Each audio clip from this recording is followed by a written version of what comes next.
الحمد لله وكفى والصلاة والسلام على من لا نبي بعد. أما بعد فأعوذ بالله من الشيطان الرجيم. بسم الله الرحمن الرحيم. إن الذين يؤذون الله ورسوله لعنهم الله في الدنيا والآخرة وأعد لهم عذابا مهينا. وقال النبي صلى الله عليه وسلم أنا رحمة مهدا بعثت برفع قوم وبخفض آخرين أو كما قال عليه الصلاة والسلام. صدق الله مولانا العظيم وصدق رسوله النبي الأمي الهاشمي الكريم ونحن على ذلك لمن الشاهدين والشاكرين والحمد لله رب العالمين. کبھی درد کی تمنا، کبھی کوشش مداوا، کبھی بجلیوں کی خواہش، کبھی فکر آشیانہ، اسی کشمکش میں گزری میری زندگی کی راتیں، کبھی ساز و سوز رومی، کبھی پیچ و تاب رازی. قابل صد تکریم و تعظیم علماء کرام، بزرگان اعظام اور غیور مسلمانوں،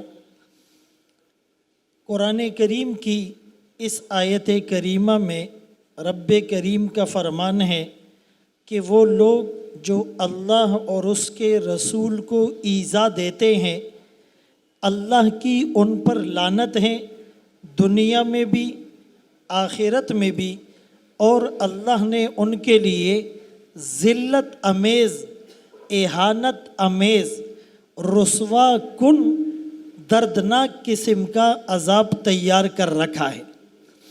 معاشرے میں جب تباہی اور بربادی عام ہوتی ہے، معاشرہ جب انتشار اور انارکی کا شکار ہوتا ہے، تو اس کے پیچھے بنیادی دو ریزنز ہوتی ہے. ایک وائلنس ہوتا ہے اور دوسرا سائلنس ہوتا ہے. وائلنس تشدد کو کہا جاتا ہے اور سائلنس اس تشدد کے مقابلے میں خاموشی کو کہا جاتا ہے.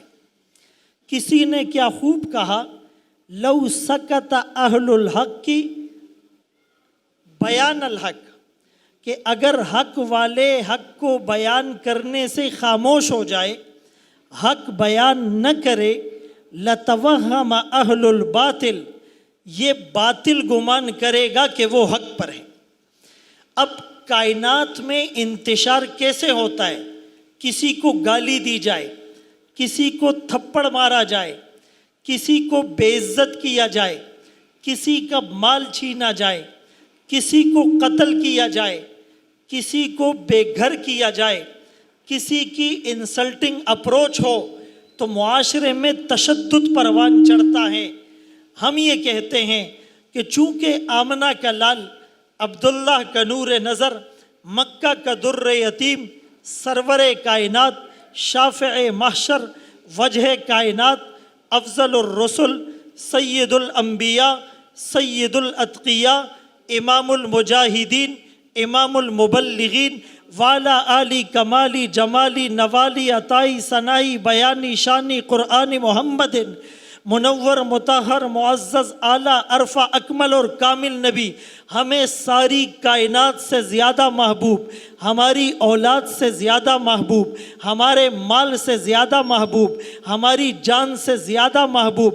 قل ان کان آباؤکم وابناؤکم واخوانکم وازواجکم وعشیرتکم واموال اقترفتموها وتجارة تخشون کسادها ومساکن ترضونها، تمہارے بیٹے، تمہارے ماں باپ، تمہاری بیویاں، تمہارے بھائی، تمہارا رشتہ دار، تمہارا مال، تمہاری کوٹھیاں، تمہاری جائیداد، تمہارا بینک بیلنس، تمہاری پراپرٹی، یہ ساری کائنات ہمارے لیے بعد میں ہے، محمد الرسول اللہ کی ذات پہلے ہے.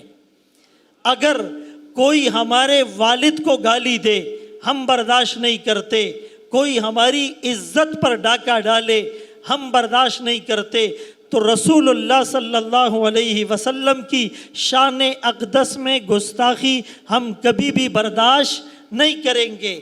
تو اگر یہ چاہتے ہیں کہ معاشرے میں امن ہو، ایک پیسفل معاشرہ ہو، تو یہ رسول اللہ صلی اللہ علیہ وسلم کی گستاخی چھوڑ دیں۔ اور دوسری بات، اگر اس گستاخی پر ہم خاموش رہے تو ہماری دنیا بھی تباہ، آخرت بھی ہماری خراب ہو جائے گی۔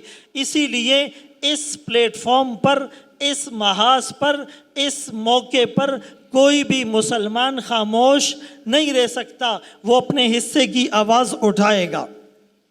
بعض اسکالر، دانشور، ادیب، تجزیہ نگار، مبصر، وہ یہ آپ کو دھوکہ دینے کی کوشش کرتے ہیں کہ جی ایک توہین ہوتی ہے، ایک تنقید ہوتی ہے، ہم تنقید کرتے ہیں، توہین نہیں کرتے۔ تو ہم اس دھوکے میں آنے والے نہیں۔ ہمارا عقیدہ ہے کہ محمد الرسول اللہ صلی اللہ علیہ وسلم کی نہ توہین کا کسی کو حق ہے اور نہ آپ کی ذات پر تنقید کا کسی کو حق ہے۔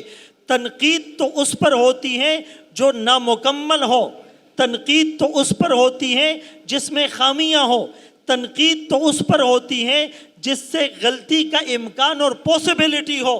محمد الرسول اللہ صلی اللہ علیہ وسلم اور تمام انبیاء معصوم ہے۔ یعصمک، اللہ نے آپ کو ہر طرح کی خطاؤں سے محفوظ کر رکھا ہے۔ تو جب آپ کی ذات کامل اور مکمل ہے تو آپ پر کسی کو تنقید کا حق بھی نہیں ہے۔ برطانیہ کے اندر ہائیڈ پارک بنا ہوا ہے، وہاں پر ایک اسپیکر کارنر بنا ہوا ہے کہ کسی کا دل چاہے اس اسپیکر کارنر پر آ کر کسی کے خلاف بھی کچھ بول سکتا ہے، لیکن وہاں پر بھی لمیٹیشن ہے، وہاں پر بھی باؤنڈریز ہے کہ اس اسپیکر کارنر پر بھی کوئی عیسیٰ علیہ السلام کے خلاف نہیں بول سکتا، کوئی ملکہ برطانیہ کے خلاف نہیں بول سکتا۔ تو ان لوگوں نے اس ہائیڈ پارک میں اس اسپیکر کارنر پر بھی یہ لکھا ہوا ہے، یہ بتایا ہوا ہے کہ ہم عیسیٰ علیہ السلام کی توہین اور ملکہ برطانیہ کی توہین برداشت نہیں کر سکتے۔ تو ہم مسلمان اظہار رائے اور آزادی اظہار رائے کے نام پر اور اس دھوکے میں رسول اللہ صلی اللہ علیہ وسلم کی نہ توہین برداشت کر سکتے ہیں اور نہ آپ کی ذات پر تنقید برداشت کر سکتے ہیں۔ آپ متفق ہیں اس بات سے؟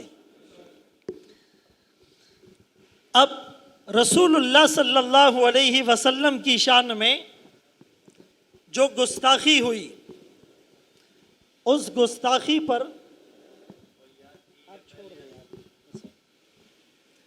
گستاخی پر پاکستان کے اندر ایک قانون بنا 1986 میں، 86 میں، اور اس میں 295C، اس میں سی کا اضافہ ہوا کہ جو بھی رسول اللہ صلی اللہ علیہ وسلم کی شان میں گستاخی کرے گا اس کو سزائے موت ہوگی یا عمر قید، یہ دو آپشن تھے۔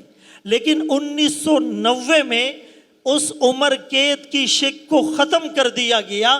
اب 295C میں صرف ایک سزا ہے، جو محمد الرسول اللہ صلی اللہ علیہ وسلم کی شان میں گستاخی کرے گا اس کو سزا پھانسی کی دی جائے گی، اس کو سزا قتل کی دی جائے گی، اس کو سزا سولی پر چڑھانے کی دی جائے گی۔ عمر قید کی شک کو بھی ختم کر دیا گیا۔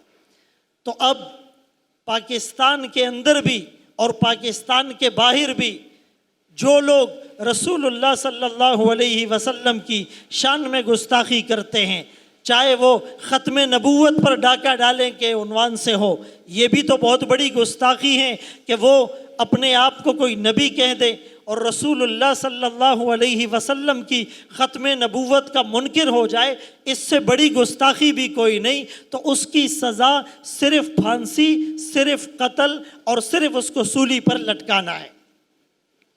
اور فرانس کے اندر جو رسول اللہ صلی اللہ علیہ وسلم کی شان میں گستاخی ہوئی، گستاخانہ خاکوں کی اشاعت کو سرکاری طور پر جائز قرار دینے کی کوشش ہوئی۔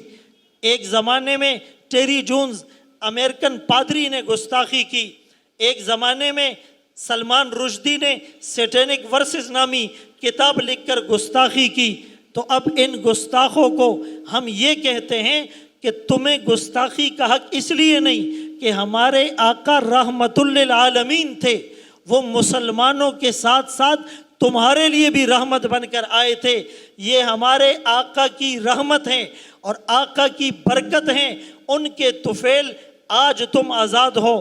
ہمارے آقا کی تعلیمات کیا تھی کہ جنگ کے میدان میں بھی عورت کو قتل نہ کرو، بچوں کو قتل نہ کرو، جو اسلحہ پھینک دے، جو صلح سے تمہارے لیے آمادہ ہو جائے ان سے لڑائی نہ کرو۔ تمہیں کاروبار کی اجازت دی گئی، تمہیں تحفظ دیا گیا، تمہیں پروٹیکشن دیا گیا۔ ذمیوں کے بارے میں فرمایا جس نے ذمی کو یا معاہد کو یا مستامن کو یا پناہ لینے والے کو قتل کیا اس کو قصاصاً قتل کیا جائے گا۔ انہی تعلیمات کی برکت تھی کہ تم پھلتے پھولتے رہیں، تمہارے کاروبار آباد ہوئے، تمہارے ملکوں نے ترقی کی، تمہارا بزنس چمکا، تو تمہیں کم از کم رسول اللہ صلی اللہ علیہ وسلم کی ان تعلیمات کی لاج رکھنی چاہیے تھی۔ ایک ہسٹورین وہ ایک پی ایچ ڈی کرتی ہیں رسول اللہ صلی اللہ علیہ وسلم کی ذات پر، اور اس پی ایچ ڈی کو مکمل کرنے کے بعد وہ ایک کتاب لکھتی ہیں جس کتاب کا نام ہے پیغمبر رحمت۔ اس نے اس کتاب کو لکھنے کے بعد، پی ایچ ڈی کرنے کے بعد کہا کہ دنیا مسلمانوں کے پیغمبر کو پیغمبر دہشت، نعوذ باللہ، ملیٹنٹ پروفٹ کہتے تھے۔ تو میں نے اس پر ریسرچ کی، میں نے پی ایچ ڈی کی، میں نے اس پر تھیسس کو جمع کیا، میں نے پکچر کی دونوں سائڈز کو دیکھا، اور میں آج اس نتیجے پر پہنچی ہوں کہ مسلمانوں کا پیغمبر پیغمبر دہشت نہیں، پیغمبر رحمت ہیں، اس لیے کہ وہ تو غیر مسلموں کے لیے بھی نرمی کے جذبات رکھ رہا ہے۔ ایک موقع پر جب مسجد نبوی کے ستونوں کے ساتھ کافر قیدیوں کو باندھا گیا، رسول اللہ صلی اللہ علیہ وسلم فجر کی نماز کے بعد صحابہ کو حکم دیتے ہیں ان کی رسیاں ڈھیلی کر دو، ان کی تکلیف مجھے نہیں دیکھی جاتی، مجھ سے برداشت نہیں ہوتی۔ ساری رات میں بے چینی سے کروٹیں بدلتا رہا۔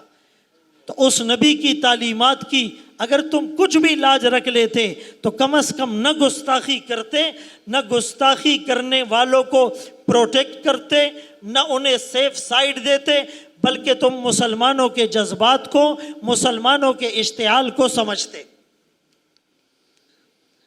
تو بہرحال ہماری ذمہ داری اس موقع پر یہ ہے کہ ہم رسول اللہ صلی اللہ علیہ وسلم کا حقیقی تعارف دنیا کو بتائے، اور قرآن کریم میں 29ویں پارے میں سورۃ القلم کے اندر ایک بدبخت گستاخ کا تذکرہ ہے، ولید بن مغیرہ، جس نے رسول اللہ صلی اللہ علیہ وسلم کی شان اقدس میں گستاخی کی، تو اللہ کریم نے ایسے القابات سے نوازا کہ پورے قرآن میں، پوری تاریخ میں کسی ایک کافر کو بھی اتنے سخت جملے نہیں کہے گئے جتنے اس گستاخ کو کہے گئے۔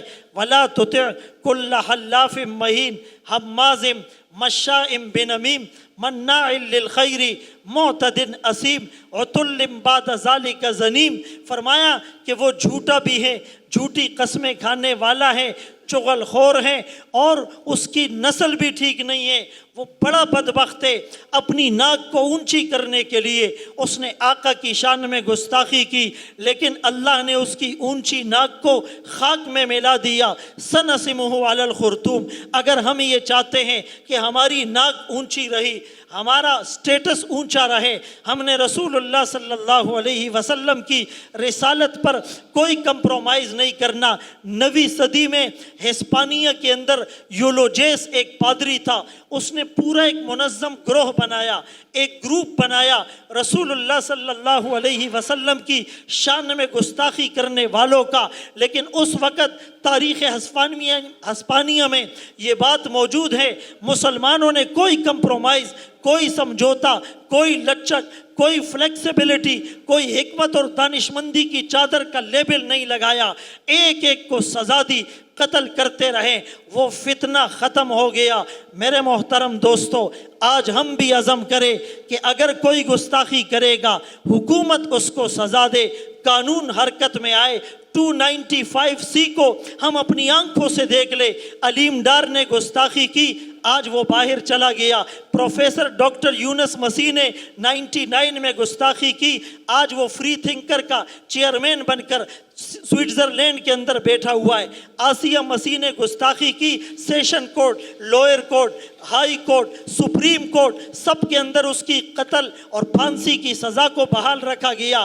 آج وہ بھی بیرون ملک بھیجی جا چکی ہیں۔ یہ لوگ گستاخیاں کرتے ہیں، ہم FIR درج کرتے ہیں، انویسٹیگیشنز ہوتی ہیں، پھر عدالت میں پروسیجر چلتا ہے، پھر لیگل پروسیجر کے بعد سزا ملتی ہے، پھر سزا کے بعد وہ ہائی کورٹ میں اپیل کرتے ہیں، وہاں سزا بحال ہونے کے بعد 10 سال گزرنے کے بعد پھر وہ سپریم کورٹ میں اپیل کرتے ہیں، آخر میں باہر کا پریشر آ کر انہیں بھیج دیا جاتا ہے۔ تو ہم یہ اعلان کرتے ہیں کہ اس ملک کے اندر بھی امن کی ضمانت اس بات پر ہے، ان لوگوں کی مصنوعات کا سرکاری طور پر بائیکاٹ کیا جائے، ان کے سفیر کو ملک بدر کیا جائے اور ان کے سفارت خانوں کو بند کیا جائے، اور بالکل سخت لہجے میں انہیں کہا جائے کہ جس طرح ہم ملک پاکستان اور اس کی سرحد پر حملہ برداشت نہیں کر سکتے، حملہ ہوتا ہے، وہ جغرافیائی سرحد پر ہو، وہ نظریاتی سرحد پر ہو، ہم اپنی نظریاتی سرحد پر رسول اللہ کی رسالت پر کوئی گستاخی، کوئی حملہ برداشت نہیں کر سکتے۔ یہ ہمارا عقیدہ بھی ہے، یہ ہماری عقیدت بھی ہے۔ یاد رہے، عقیدے میں انسان دلائل سے جنگ کرتا ہے اور عقیدت میں انسان جنون پر اتر آتا ہے۔ اگر ان بدبختوں نے اپنے اس فعل سے توبہ نہیں کی، انشاءاللہ بہت جلد ان کی سزا یہ ہوگی، ان کا سر تن سے جدا ہوگا۔ گستاخ رسول کی سزا سر تن سے جدا جب پرچم لے کر نکلے ہیں، یہ خاک نشی مقتل اس روز سے لے کر آج تلک، جلات پہ ہے بدتاری ہیں، زخموں سے بدن گلزار سہی، پر ان کے شکستہ تیر تو گن خود ترکش والے کہہ دیں گے، یہ بازی کس نے ہاری ہے۔ وآخر دعوانا ان الحمدللہ رب العالمین۔